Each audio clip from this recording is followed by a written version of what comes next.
Hi friends, ഇതാണ് Kenyan farm.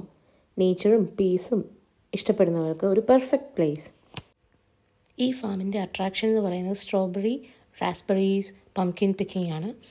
ഞങ്ങളിവിടെ പോയത് സ്ട്രോബെറി പിക്കിങ്ങിന് വേണ്ടിയായിരുന്നു. നമ്മൾ കയറി ചെല്ലുമ്പോൾ തന്നെ നല്ലൊരു പാർക്കിംഗ് അവിടെ അവൈലബിൾ ആണ്. കാർ പാർക്ക് ചെയ്തതിന് ശേഷം നമ്മൾ മുന്നോട്ട് ചെല്ലുമ്പോഴേക്കും നമുക്ക് റൈറ്റ് സൈഡിൽ അവരുടെ വലിയൊരു കഫേ കാണാം. കോഫിയും ടീയും പിന്നെ അതുപോലെ തന്നെ ഫുഡും അവിടെ അവൈലബിൾ ആയിരുന്നു. നമുക്കവിടെ ചെയ്തതിന് ശേഷം നമുക്കത് ഫുഡ് എൻജോയ് ചെയ്യാൻ സാധിക്കുന്നതാണ്.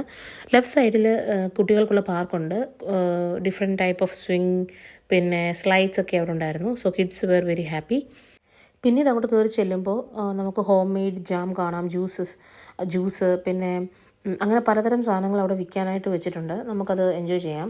അതിലേറ്റവും എനിക്ക് അട്രാക്റ്റീവായിട്ട് തോന്നിയത് ഡിഫറെൻറ്റ് ടൈപ്സ് ഓഫ് ഫ്ലവേഴ്സാണ്. അവിടെ ഒത്തിരി ഡിഫറെൻറ്റ് വെറൈറ്റീസ് ഓഫ് റോസസ് ഉണ്ടായിരുന്നു. Comparatively with other shop I think it's more cheaper than the other shops. ഒത്തിരി എൻജോയ് ചെയ്തു. അപ്പാർട്ട് ഫ്രം ആസ് ഞങ്ങളുടെ കിഡ്സ് ഭയങ്കരമായിട്ട് എൻജോയ് ചെയ്തു. So if you are looking for A place where you can spend for one day, I would recommend Kenyan Farm for strawberry picking.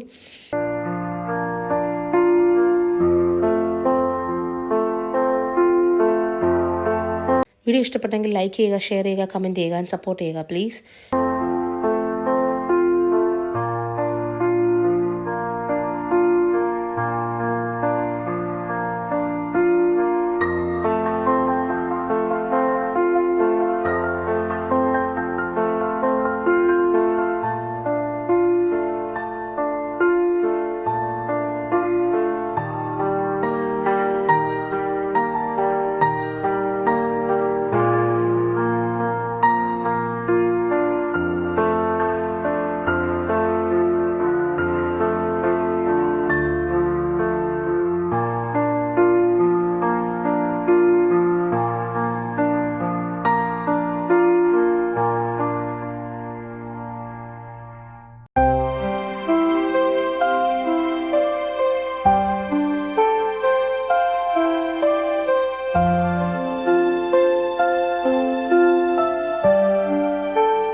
നിങ്ങൾ ഇതുവരെ strawberry പിക്കിങ്ങിന് പോയിട്ടുണ്ടെങ്കിൽ please comment me and tell me the place where you gone.